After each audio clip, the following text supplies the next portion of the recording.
Désolé guys, si c'est la première fois que tu passes par ici, bienvenue sur ma chaîne. Je m'appelle Jennifer, autrice amatrice d'origine camerounaise. Ma mission est de décomplexifier l'écriture en la rendant plus fun, plus accessible.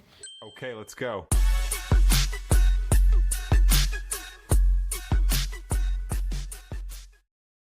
Aujourd'hui, on va parler de Wattpad, ce fameux site où tes histoires peuvent devenir virales ou complètement se perdre dans la foule. Si tu veux te lancer, ça tombe bien. J'ai préparé quelques astuces efficaces et surtout les pièges à éviter si tu veux que tes histoires se démarquent sur la plateforme. Installe-toi, prends un truc à grignoter et on est parti. Sur Wattpad, tu vas trouver tous les genres possibles et imaginables.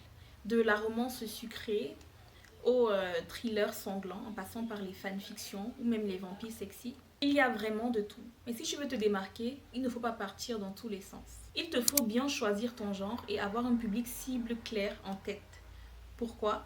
Parce que ça va te donner une direction solide, t'éviter de t'éparpiller et surtout créer une histoire que les bons lecteurs vont kiffer dès les premiers chapitres. Si tu débutes, va faire un tour dans les catégories les plus lues sur Wattpad, explore, lis quelques chapitres et vois un petit peu ce qu'il te plaît. Ensuite, choisis un genre que tu aimes vraiment. Si tu t'ennuies à écrire, tes lecteurs le sentiront forcément. Sur Wattpad, les lecteurs ne sont pas des juges de concours de poésie. Ils sont plutôt des scrollers professionnels. Si tu ne les accroches pas dès les premiers chapitres, c'est bye bye, ciao, ton histoire passe aux oubliettes, à la prochaine et ils ne reviennent pas. Ton début doit être percutant. Pas besoin de raconter l'arbre généalogique de ton héros sur 3 chapitres ou bien sur 3 pages, je sais pas moi. Frappe fort. Plonge directement dans une scène d'action, par exemple. Balance un dialogue intrigant ou même ouvre avec une phrase qui interpelle. L'idée, c'est que le lecteur se dise attends, c'est quoi ce délire? Il faut que je lise la suite. Vite, vite, vite. Bref, donne-lui une raison de swiper vers le chapitre suivant, sinon tu as perdu le game avant même d'avoir commencé. Oui, je sais, tu as envie que ton texte soit parfait, digne du Goncourt, digne de Netflix, je sais tout ça.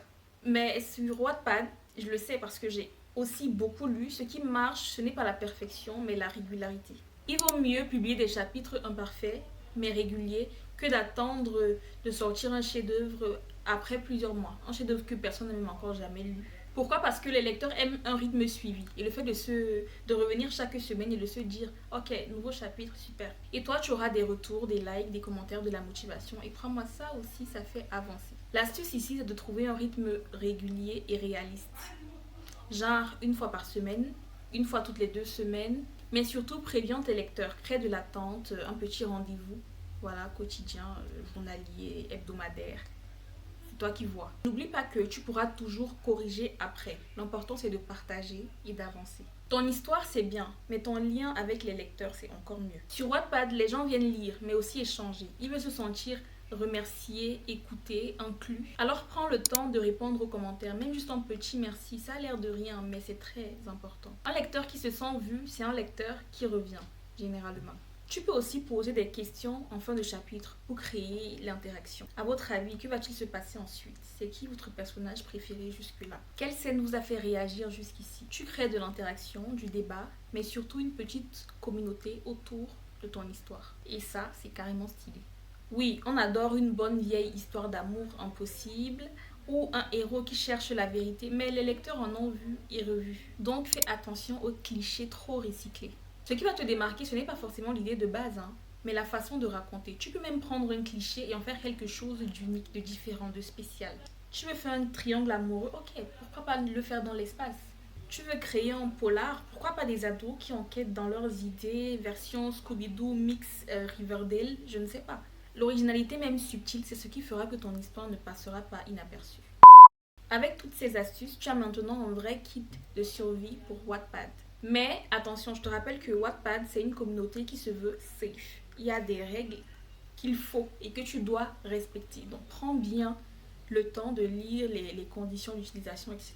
Parce qu'il y a un type de couverture que tu ne peux pas poster, il y a un type euh, de thèmes, de thématiques que tu ne peux pas aborder ou que tu dois classer dans certaines catégories. Donc fais très attention à cela. Sois bienveillant avec tous ceux que tu vas côtoyer sur la plateforme et n'oublie pas que nous sommes là pour partager notre passion. Donc, amuse-toi, ne va pas forcément changer ton style pour te plaire ou pour écrire ce qui plaît aux autres.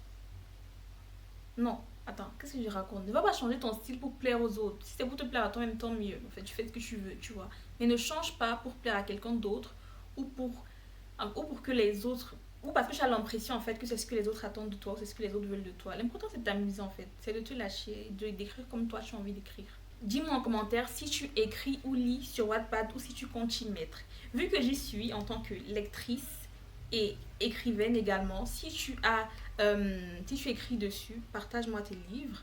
Et moi, je vous laisserai le lien de mon Wattpad en description pour ceux qui veulent venir me suivre, voir un peu ce que je fais. Ce sera avec plaisir.